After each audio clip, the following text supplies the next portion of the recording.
Welcome to Tech Leveler, and in this quick video I'm going to show you how to change the date and time on your iPhone. This is a quick and easy process, and first what you want to do is you want to head over to your iPhone settings here on your home screen.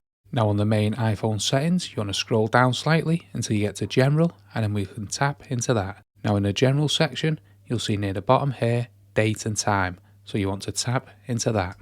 Now as you can see on the date and time settings you don't actually see the date and time because set automatically is currently set to be on, and this is this green tab here.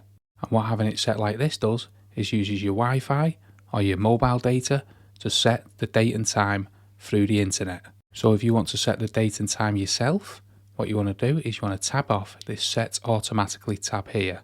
Now as you can see the time and date have now popped up, and you want to click onto that, and this calendar will then pop up and you'll then be able to change the date, and then also you can change the time on the bottom right hand corner here.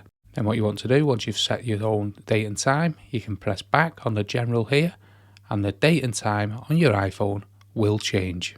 If you later decide that you don't want to set your own date and time, what you want to do is come back to this page and then click set automatically to tab it back to green. What will happen then is that the iPhone will automatically update the date and time through the internet. I hope you found that video helpful. If you did, smash the like, smash the subscribe, and thank you for watching.